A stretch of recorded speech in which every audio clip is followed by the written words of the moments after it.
right? Because the tax code is not meant, like it's not written for you to tell you what you can do. It's more telling you what you can't do than what you can do. So there's so much in there. So when it comes to the game, you think about what game are most people playing? Like we're playing like chess, like you're hopping over the next thing, you're trying to get to zero, you're playing the game that everybody else is playing. And then when it comes to the game, but when you come to strategy, it's chess, right? Like there's so many different ways to win chess, but there's only very little that understand how to really strategize, be a grandmaster of the game, and understand the art of chess. On today's episode, we're going to be interviewing Danielle Michel. She is the CEO of Checkmate Tax Advisors.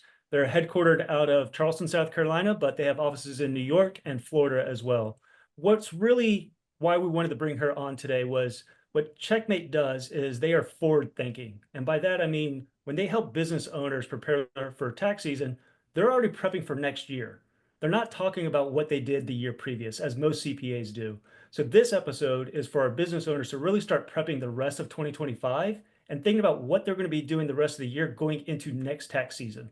So with that, Danielle, we typically start off all the episodes with two truths and a lie. Jason is in the lead. He's got 2-1 right now. We Okay. tied last week, and hopefully I can at least catch up today and we narrow that margin a little bit. So with that, give us two truths, one lie. We'll find out which one's the lie. Okay. I have my hairdressing license. I went to school for engineering, and I started my first business at 16. Okay. Hairdressing license, school for engineering, first business at the age of 16. Jason, did I guess first last week? Oh, you want me to go first? Yes, Yeah. you usually go first. I want you to catch up. So I give you an opportunity to catch up. Well, yeah, at this point, I think that I just need to see how you're thinking about this and maybe start following your lead a little bit since you're winning. Okay, I will gladly go. So Danielle, if you would repeat them one more time, and then I will go ahead and guess my best. Okay, sure. I have my hairdressing license.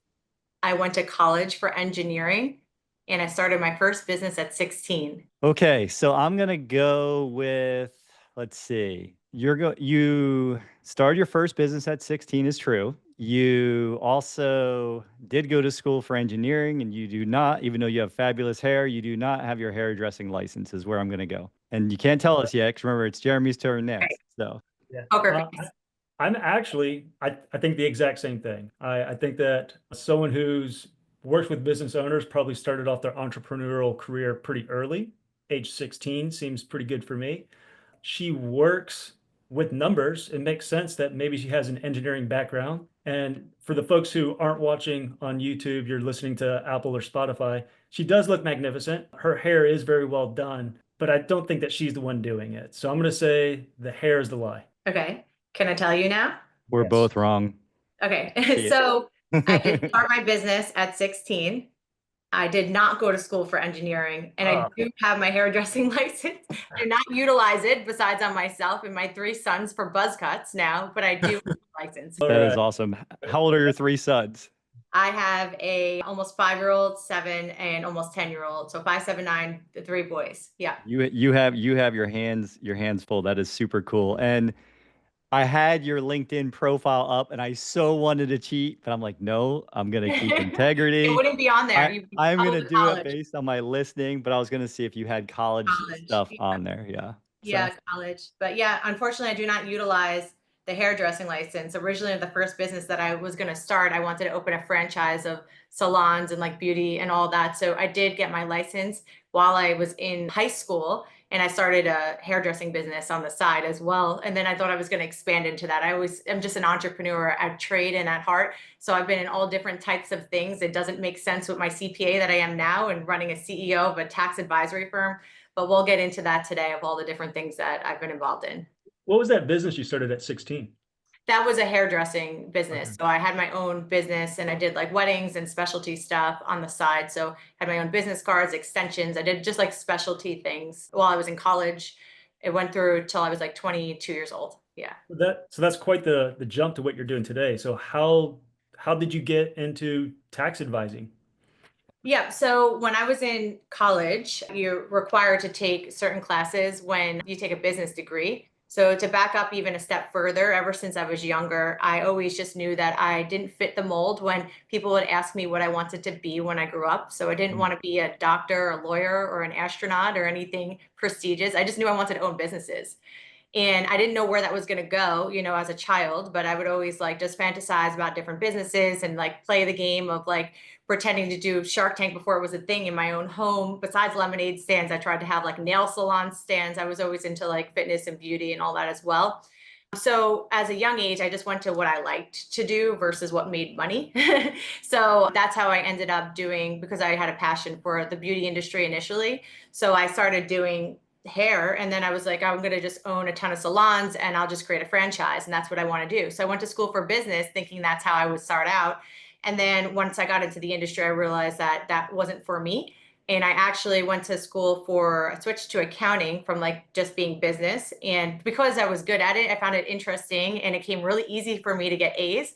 So it just clicked. And then I was like, hey, this is a foundation, right? Like whatever I'm going to do in my life, like this is such a great foundation to have the accounting background. It's going to be useful in any business, no matter what. So that was why I went. And then when I had my accounting degree, and it takes 2 years to get your CPA, is what it was when I originally graduated. And then I went for that. And then I actually quit my accounting job and opened up fitness studios. So like I said, I've bounced around a lot. I've invented products. I've like auditioned for a Shark Tank. I've done the whole like pitching product world. I have patents and stuff too for physical fire safety devices. But in 2016, I also was always had a foot in accounting. So I went into private accounting, and I worked my way up into a CFO role in my 20s, really early on. And we had over 700 employees. It was an engineering firm. Coincidentally, I was not an engineer. But yeah, so then when I did that, I started a tax credit firm, because what I realized was there was such a need in the industry that was being missed from like a strategy standpoint. I never wanted to do something commoditized. Like I was like, I'm not H&R Block. I will not be a TurboTax. I'm not doing tax returns. I have no interest in that. But I wanted to help businesses and give back by helping them save money through tax credits and refunds.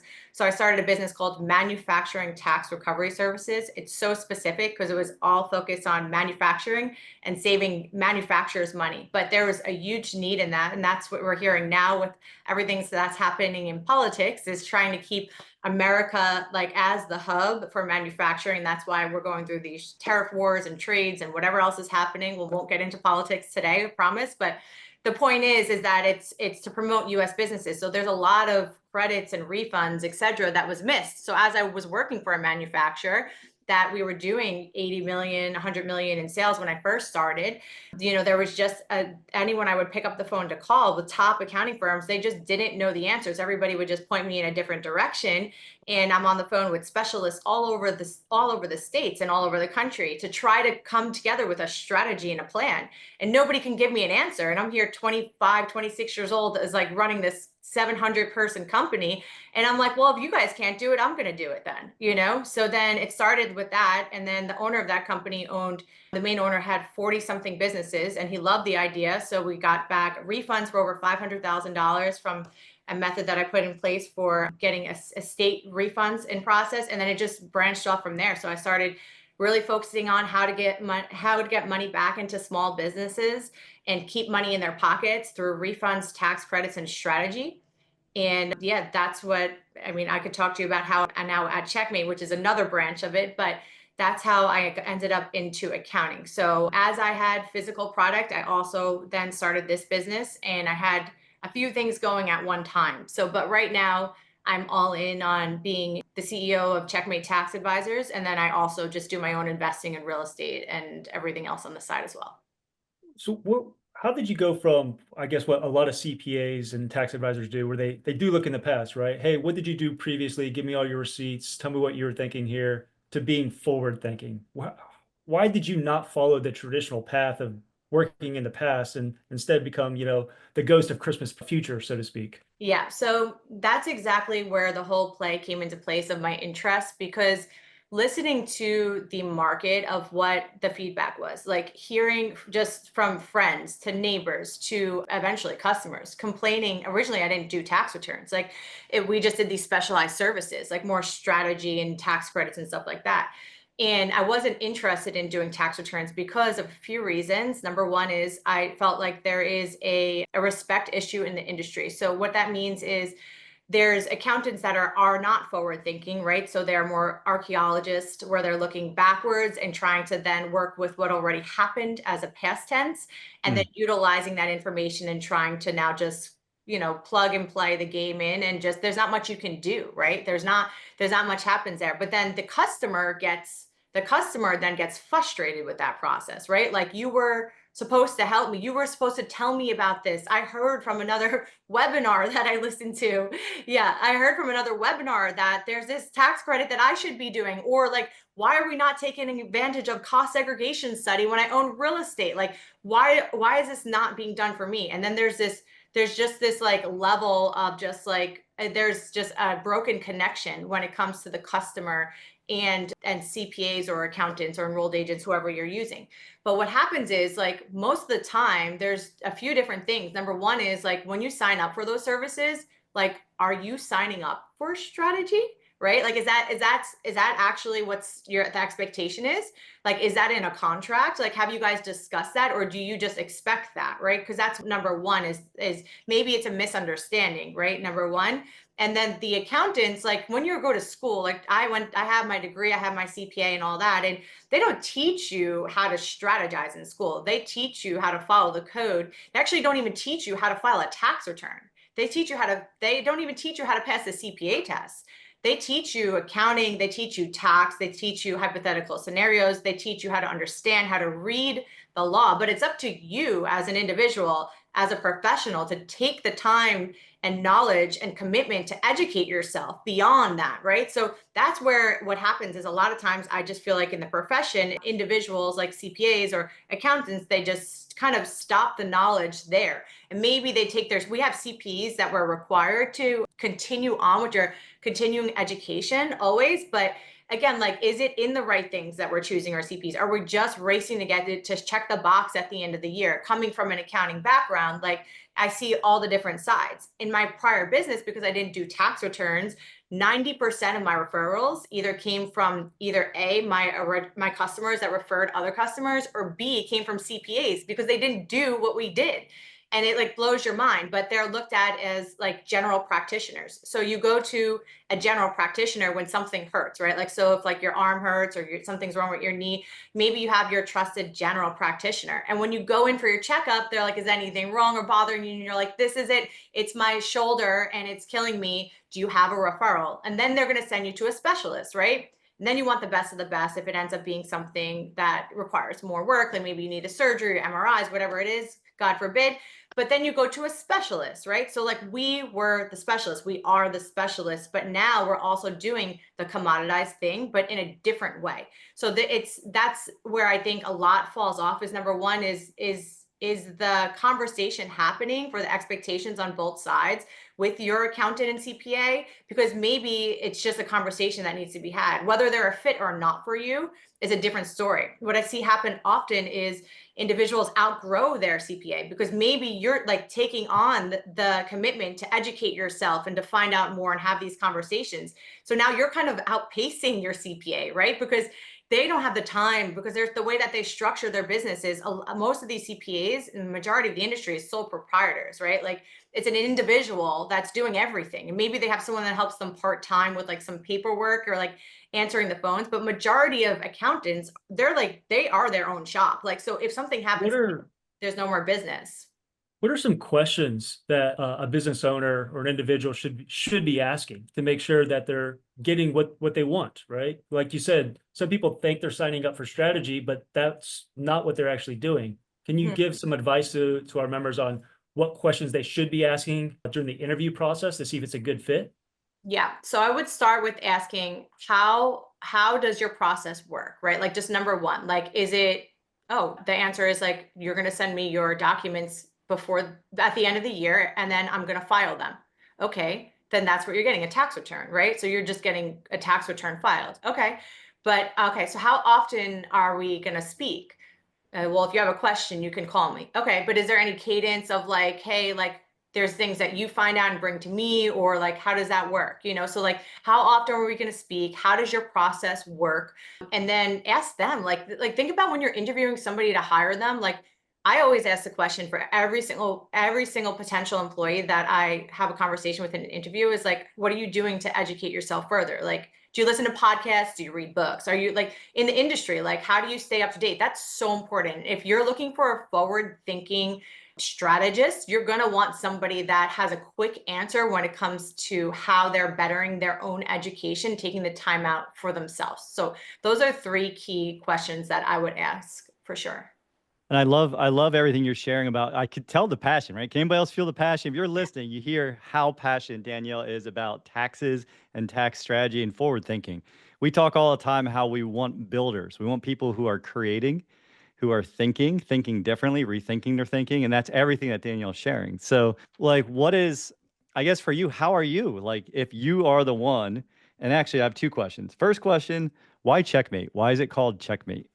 Just because I was curious, just from a just thinking about Checkmate, how did you arrive in that name? Sure. So let me jump into a little backstory first, and then I'll answer that, because for everyone that's listening in, they need to understand what happened between the MTRS to now Checkmate so that it makes sense. So Okay. Checkmate Tax Advisors is part of a group. The group is called Collective Influence. We have 17 companies under the umbrella. It's most notably known for Aspire Tour. So Aspire is a forward-facing business tour that happens once a month. There's a lot of different business modules and like definitely famous, well-known people. So we have on there that come to speak on a stage for a day in a different city, and we do it once a month. So we have had in the past people, most recently like Gary Vee. We always have David Goggins is a big closer for us. Cody Sanchez. We'll have like some of the Shark Tank guys. Usually it's Kevin O'Leary with some really great inspirational speakers. We've had Sarah Blakely. We've had sports people like A-Rod and a lot of different announcers. And, the list goes on and on. So you come to these events for one day. But what we do is we teach all about how to create wealth, how to keep wealth, and how to protect wealth under our umbrella of the 17 companies, 17, 18 companies, whatever it is right now. And what happened is while we're teaching these really in-depth strategies that are not known to the general public when it comes to how to invest and grow money tax-free, there wasn't a great resource when it came to finding a CPA, accountant, a tax attorney, etc. So when I started speaking with the owners of Aspire Tour, we talked back and forth about initially referring business, and they were talking to other CPA firms. And I was like, I'm not doing tax returns right now. So I can do everything else besides the tax return part. So we toyed around with some ideas. Do we buy a firm? How do we do it? But we decided after a lot of conversations that this needed to be built out from ground up. This was a true startup because we wanted to do it different than it's being done in the industry. And you can't buy that. So we had to start from ground zero. So what we did was they bought my old firm, which was MTRS, Manufacturing Tax Recovery Services, and we merged it into Checkmate Tax Advisors, our new firm. And now, my ownership is across all the companies, but we have Checkmate Tax Advisors with Eddie Wilson and Andrew Cordell. So we built out this firm specifically for the industry. It is available to more than just Aspire, but built for entrepreneurs and investors. So now to answer your question of why I called it Checkmate, and yes, I'm passionate. I absolutely love what I do. So the way that I thought about it is we always say like money is a game, right? Like money is a game, which isn't the best thing for like a lawyer or an accountant brain like John Heyer or myself to reiterate for sure.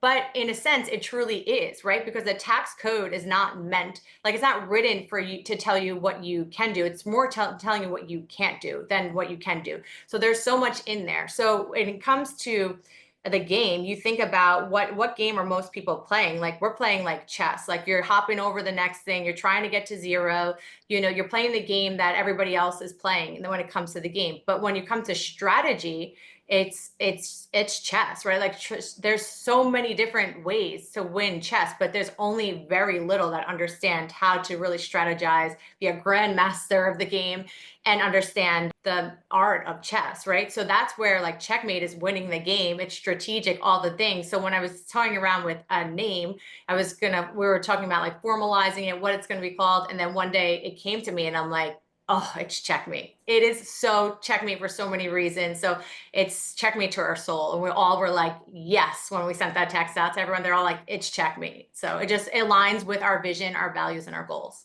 That's super, super cool. So I hear you. There's not that many moves in checkers. I grew up playing checkers.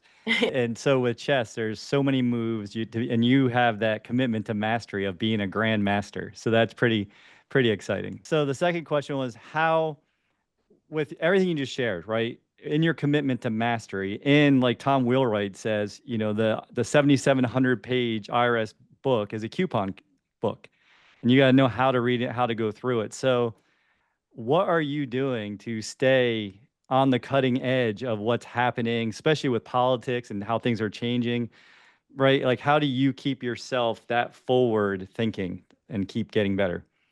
Yeah, there's this year and the next 3 years, right, or so, 3 to 4 years, there's going to be a lot of change, as we all know, right? Like because we've had a change of hands as a presidency. We know that there's a lot of things on the table that are potentially major, significant changes. So staying on top of what can happen is essential. It's the same thing with education too. So there's a few different ways that I stay personally on top of it, including myself and my team. What's great is we've built out a really phenomenal team at Checkmate because I couldn't do it all on my own, and I'm not doing it on my own. Absolutely, I cannot take credit for it.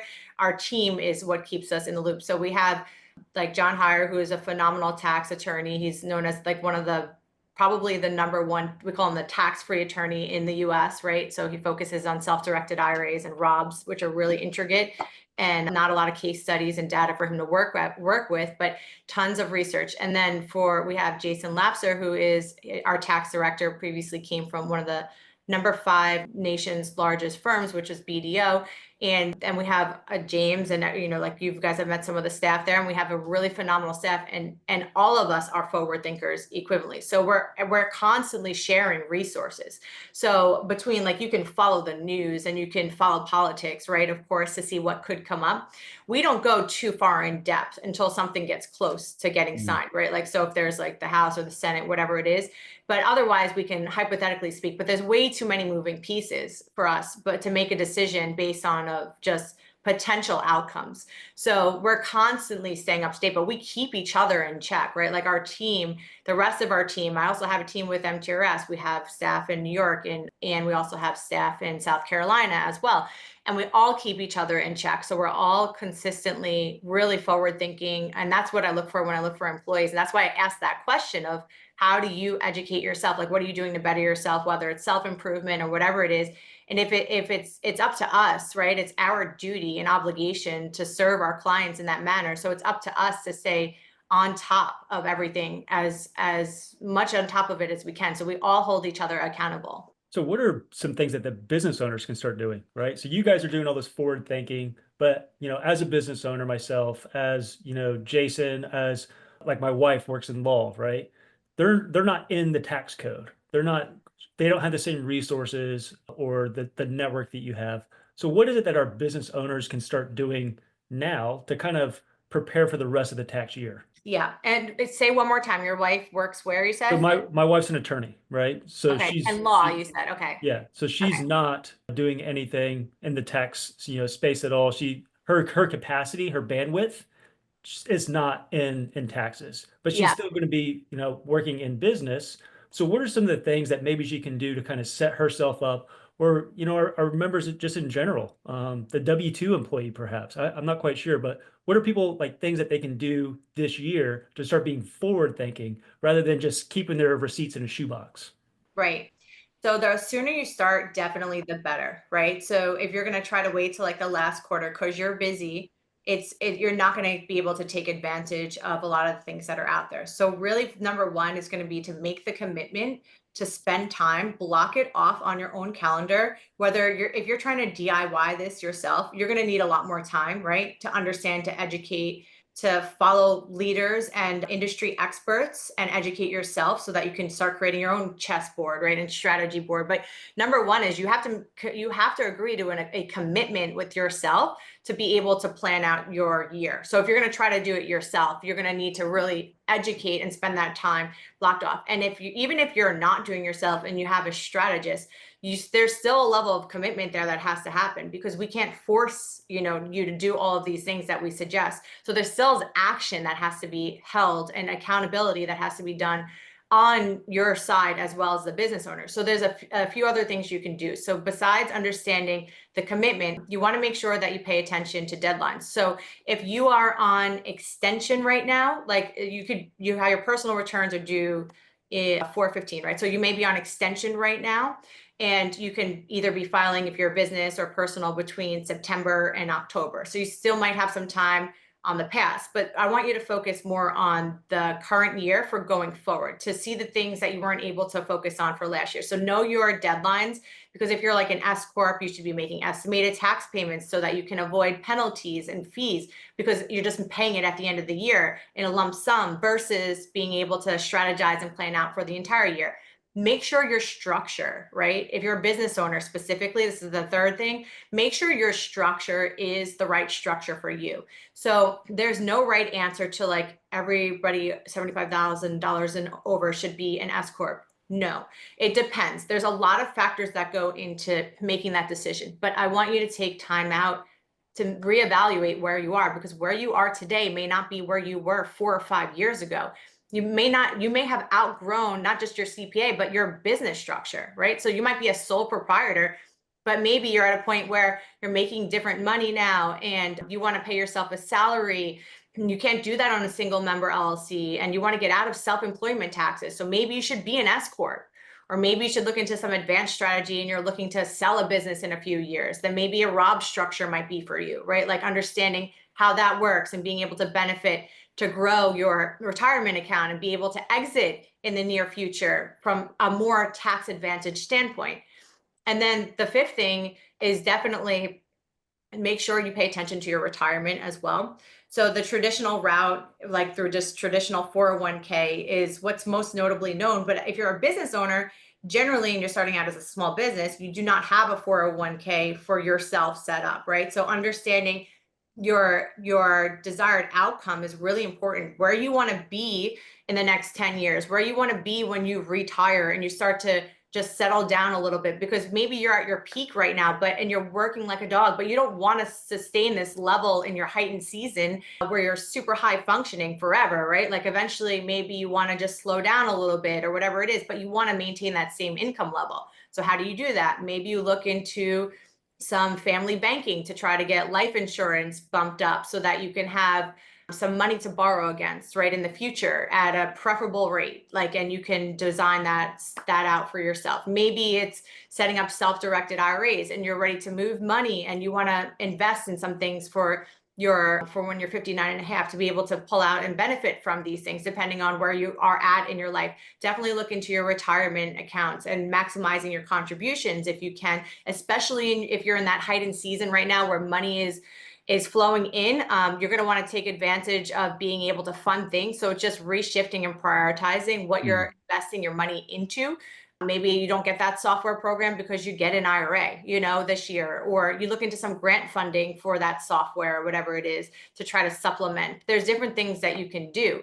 If you're in real estate, if you're invested in real estate, there's so much you can do there for real estate, but you really need to understand how to utilize the vehicle, because in my opinion, real estate is one of the biggest assets, the best assets when it comes to tax planning, because you can do so much with real estate to try to avoid or eliminate taxes. There's so many different things you can do between getting it set up as an active investment versus a passive investment, offsetting W-2 income. You asked about W-2 income. So if you're someone that is just having like a higher wage W-2 income and you're worried about paying at the end of the year, you're going to want to maximize your deductions, your write-offs, make sure you have a clear understanding of that. Maybe it's time to set up an LLC to do some other write-offs, because some of those things that you're spending on a personal standpoint for a W-2 could potentially convert into a business if you do some maybe side coaching or consulting or whatever it is.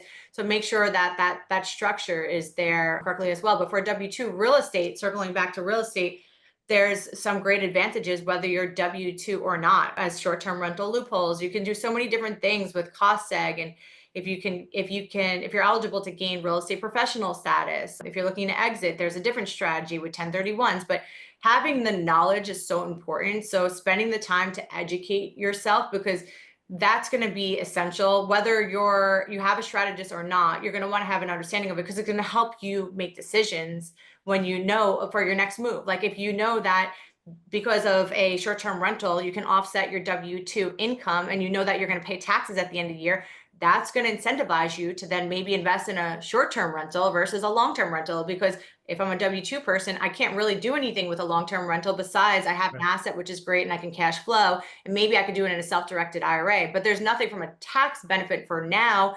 I could tax defer, but I can't tax offset today. So understanding all of those different options when it comes to real estate and investing is really important. That's why it's great to have a strategist, because they just cut through a lot of this and just are able to then put it in front of you and say, here's a strategy that we would recommend, and help you get to that point, versus you trying to understand, maybe misinterpret things. And it's a lot of time and education, and it could be misunderstood easily. I think one of the things that a lot of folks, when they hear taxes and like, oh, I've got to do some research, and their eyes are just going to glaze over. And me personally, I actually do enjoy reading books, right? I've read pretty much every Tom Wheelwright book about taxes. I do my own personal research. It's how I actually started getting into real estate. I had a conversation with someone yesterday of, hey, I was earning a high income earner.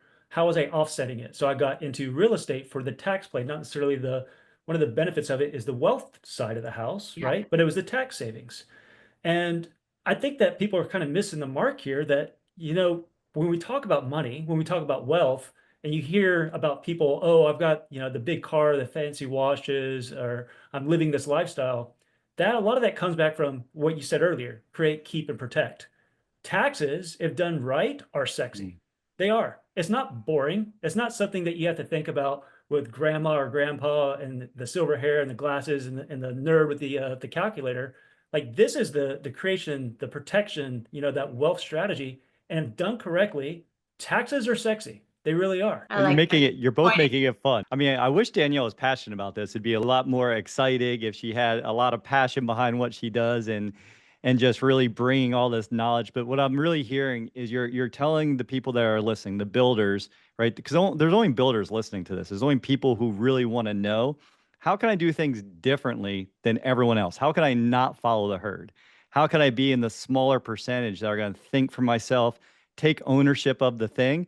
And the first thing I really heard Danielle talk about aligns with what we teach all day long. We teach Infinite Banking Concept, and you're talking about thinking long term, thinking about 10 years down the road, 20 years down the road. Like, yeah, you might be able to work like a dog today. You might love it today, but you're going to come down the mountain at some point. What does that look like for you?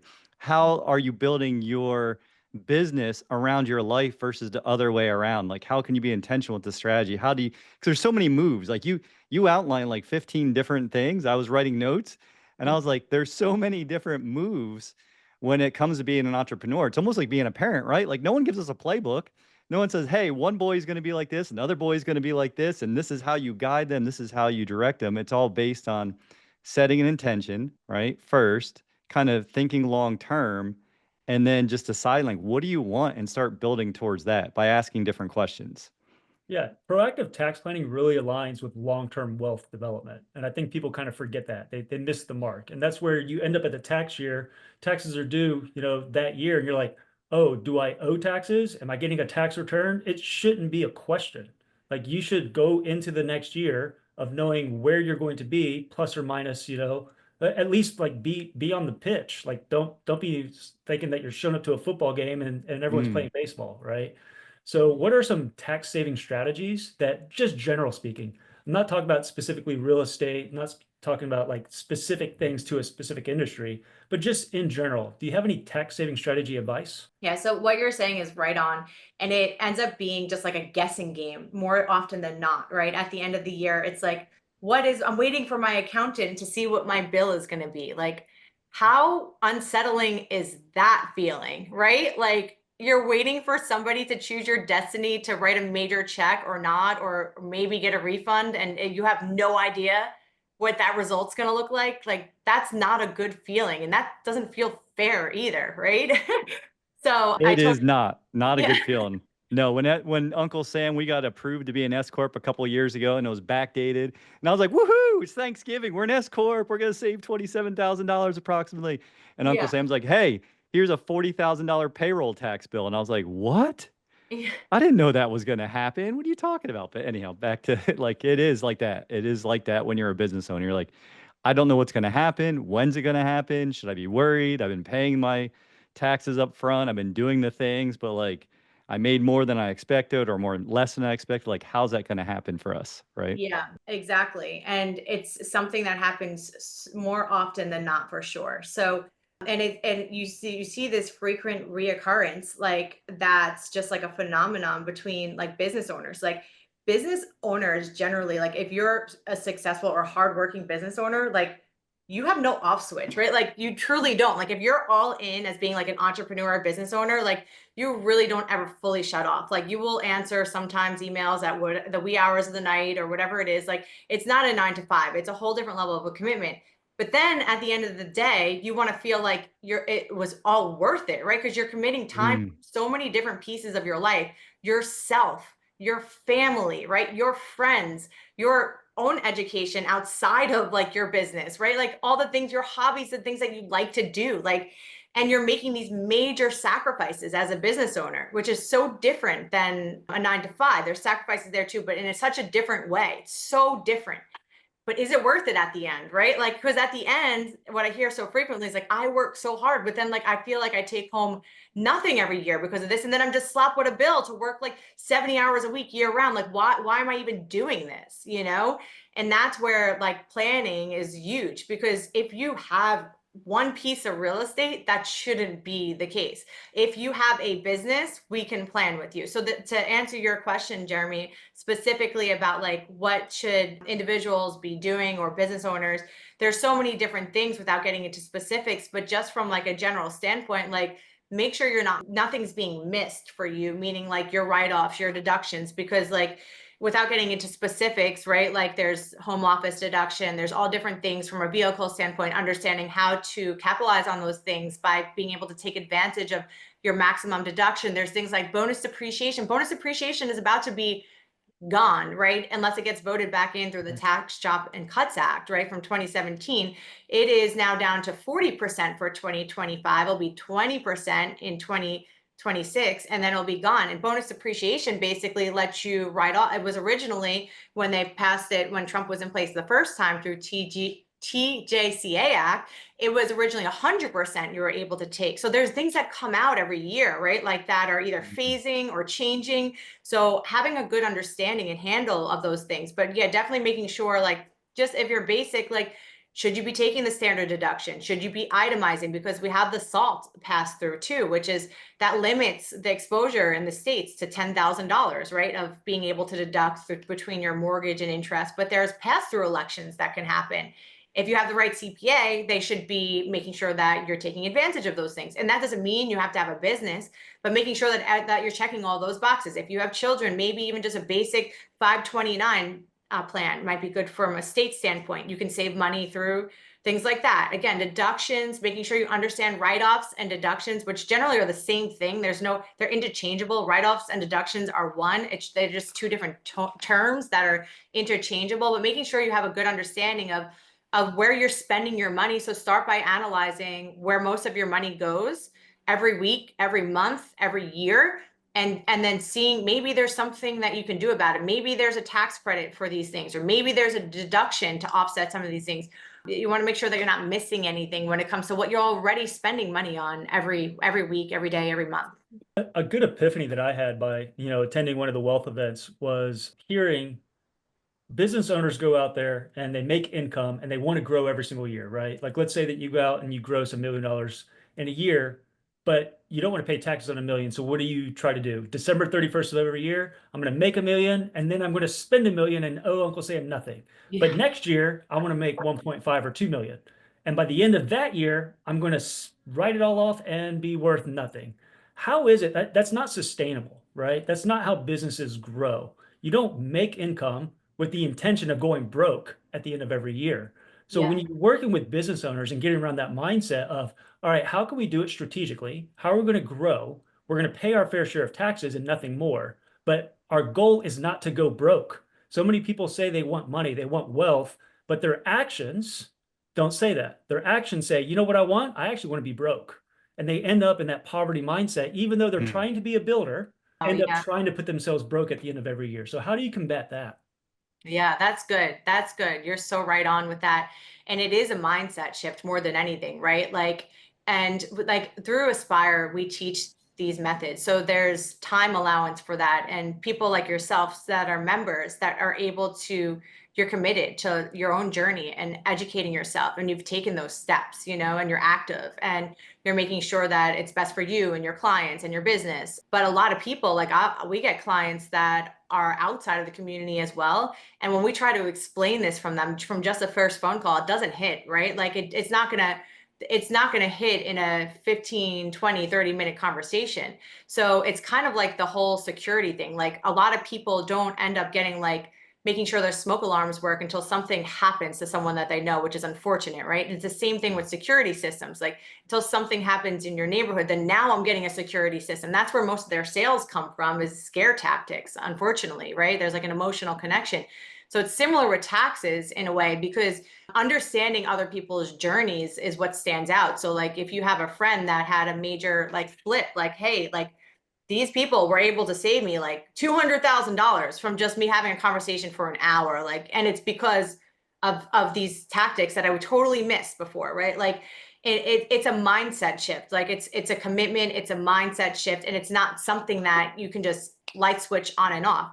People pay the most attention when it's tax time, meaning like right now. So everybody wants a conversation right now to plan for the next, you have to pay it because you're on extension or you're filing right now, whatever it is. And everybody wants us to solve their problems right now. The crystal ball has to come out right now. We actually got a crystal ball in the office because it's like we make not fun of not I don't want to say fun of the clients, just the industry. It's like we're supposed to be like, like gypsies and be able to just have like magic formulas to poof, like here we go. Now here's a major like, deduction that you miss.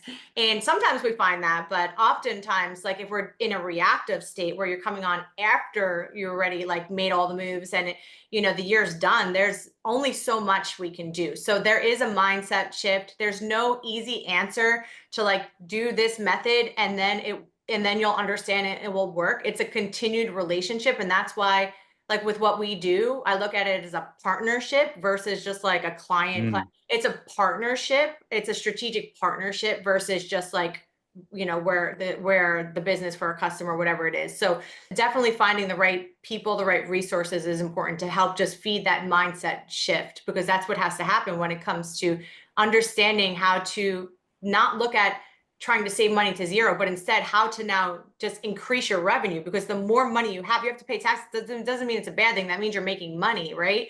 So, but how do we make more money so that we can get money back in our pockets and strategize to keep the most of that money that we're growing in our pocket? That's the difference. And when I said that recently to a client that came from outside of the area, he's like, whoa, I never thought about it that way. I always just thought like to get down to zero. Like every year it was just like a race, like my write-offs, this, spend the money, like you said, like in December for the last 30 days, like buy all of the equipment. My accountant said to buy the machine on this day. Like, yeah, that does help you. But like when you were taking bonus appreciation, but when you're at 40% and now that's not money in your pocket, that might not be the best strategic answer. That's not strategic. That is just like a quick band-aid right now. Reaction.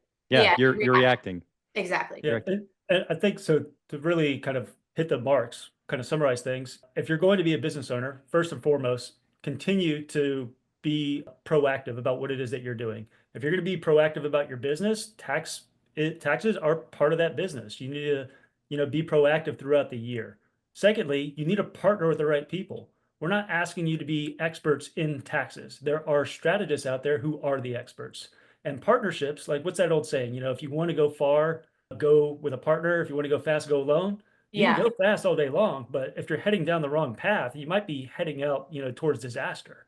So make sure you're on the right path with the right guides, and that's partnering with the right people. So be proactive and partner correctly.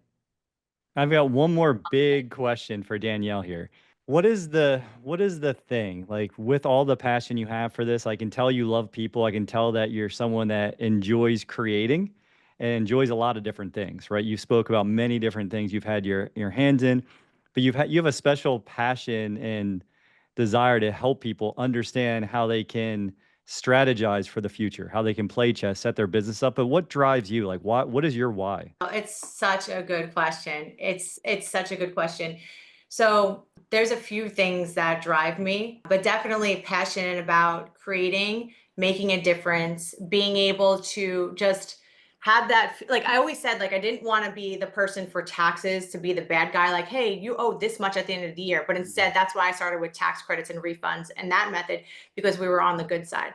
But what drives me is a few different things. So, I mean, I believe driving factors go back to actually childhood versus just like, I want to wake up and make a difference every day. But why do you want to wake up and make a difference every day? But why are you driving this hard? Like, what is making you go to the extent that you're going to that's beyond normal measures? What's making you wake up at 3 o'clock in the morning to work before everybody else does?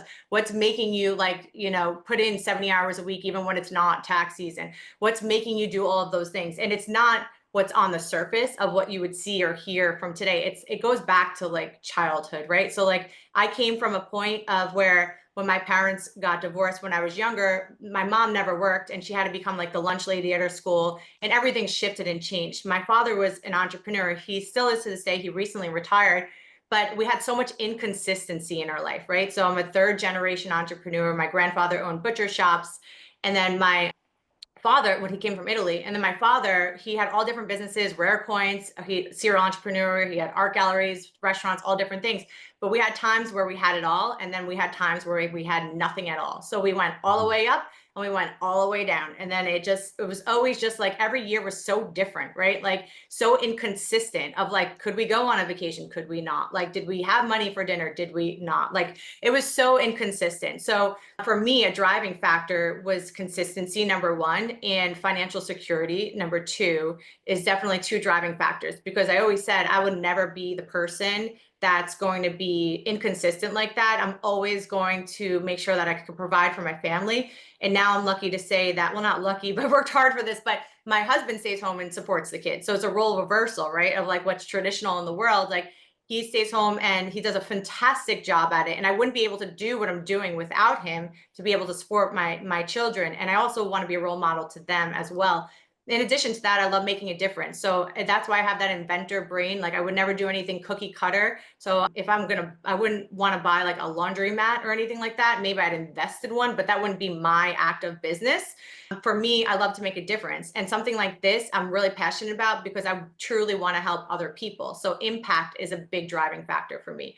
The impact of being able to make a difference in people's lives, the change. If I could do it for free for everybody, I would, like if I could talk to every college student and try to help give them inspiration, I would, if I could clone myself and do it and be the strategist on every client, I would, right? Like I would do it all if I could, but I can't. This is just not possible this day and age. AI, we'll see what happens in the future, but impact is major for me. So I love relationships, like you said. I love people, and I get a kickback from being able to help others. That's major, major for me. And that's Yeah, a beautiful answer. And Danielle, I'm looking forward to we just heard it first, everyone. Danielle, Michel, AI is coming soon. We don't know when, but it's definitely coming soon. I know they got robots that can give you massages. Someday they're going to have a robot that can strategize for you. But I love what I really, really heard, and I think people heard it too, is your heart and your passion to make sure people didn't feel like you did when you were young and things were up and they were down and you didn't feel safe. You didn't feel protected all the time. You might have had a great loving life with family, but when it came to finances, it didn't feel stable. It didn't feel secure. And you're really looking to help people avoid that feeling so they don't have to feel that. So they can have joy and love and look to build. And that's why your inventor brain is magnificent, right? You're going to create a path forward for everyone. So it's super cool. So thank It's you. wonderful. We all have, we talk a lot about being a builder, and borrowers and builders are kind of the two classes of people that we put in. But I love the fact that we have a builder of builders on today's podcast. Mm. So she's out here helping builders become builders, or transitioning people from borrowers to builders. So Danielle, it's been great having you on the podcast. We appreciate everything that you're doing for your clients. I appreciate it as a client myself. So thank you very much. Do you have any closing remarks as we kind of wrap things up? Yeah, first, thank you guys so much. You guys were so great hospitality, great conversation, great questions. Definitely will do it again for sure. Excited to listen to your other episodes on the podcast. And you guys are go-getters yourself. So everyone listening in, listen to these guys. They know what they're talking about. They're sitting out here with their own driving factors. And I'm curious to hear what theirs are. I know we're running out of time, but I'd love to hear what their driving factors are too. So maybe on the next episode, you guys can interview each other. I'd love to hear about that as well. But yeah, excited for your journey. And thank you so much for the opportunity to be here today. I really appreciate it. And how can people find you? Where can they find you? Where can they follow you? Where can they learn more to be part of your community?